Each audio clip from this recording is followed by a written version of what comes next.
ముగ్గురు మంత్రులుండి ఈ జిల్లాకి ఏమి అభివృద్ధి చేశా చెప్పుకోలేనటువంటి ఒక నిస్సహాయ స్థితిలో ఈ ముగ్గురు మంత్రులు ఉండటం జరిగింది.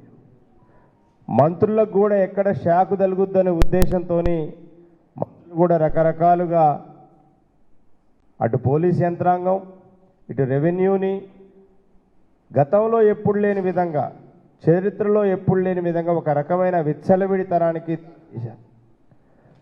ఒక మంత్రి ఏమో బాహాటంగానే రాజ్యాంగం మీద ప్రమాణం చేసిన మంత్రి ఓటు వేయకపోతే బొక్కలో వేస్తాం ఉచ్చబోపిస్తాం అంటే ఒక రాష్ట్ర క్యాబినెట్లో ఉన్నటువంటి మంత్రి ఎవరిని బెదిరిస్తున్నాడు? ఓటర్స్ని బెదిరిస్తున్నాడా? బీఆర్ఎస్ పార్టీ నాయకులను బెదిరిస్తున్నాడా లేదా వామపక్షాల నుంచి వారి నుంచి విడిపోయినటువంటి ఎన్నికల్లో సహకారం అందించిన సిపిఐ నాయకులను బెదిరిస్తున్నారా? మరి మంత్రి కూడా ఓపెన్గా చెబితే బాగుండేదని మేము అనుకున్నాం.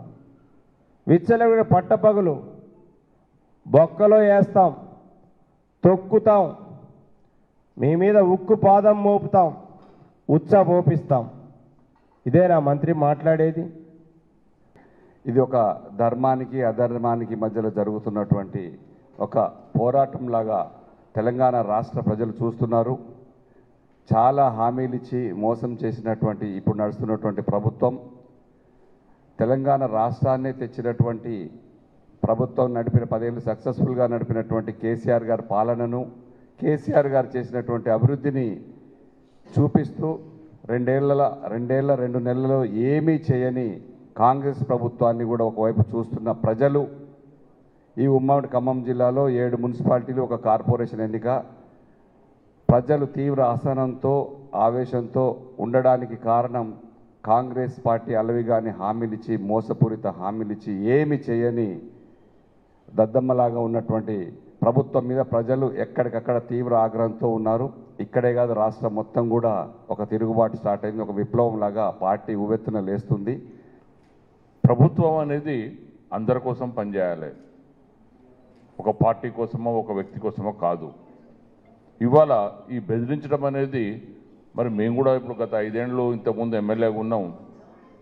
ఏ పార్టీ వాళ్ళు వచ్చినా, ఇంక్లూడింగ్ ఆ రోజున ఉన్న కాంగ్రెస్ వాళ్ళు కాదు, సిపిఐ కాదు, సిపిఎం కాదు, ఏ పార్టీ వాళ్ళు వచ్చినా అందరికీ పనిచేసినాం. ఎవరికి ఏం కావాలో ప్రభుత్వం నుంచి అందరికీ చేసినాం. మరి మేమైతే ఒక్కరోజు కూడా ఎవరిని బెదిరించలేదు. ఈ సంస్కృతి కరెక్ట్ కాదు. ప్రతి పౌరునికి కూడా ప్రభుత్వం నుంచి వచ్చే పథకాలు, దాని నుంచి వచ్చే మంచి చెడు అన్నీ కూడా ప్రతి ఒక్కరికి వర్తించాలి. అది వాళ్ళ హక్కు. ప్రజల్లో కాంగ్రెస్ ప్రభుత్వం పట్ల వ్యతిరేకత అనేది స్పష్టమవుతా ఉంది.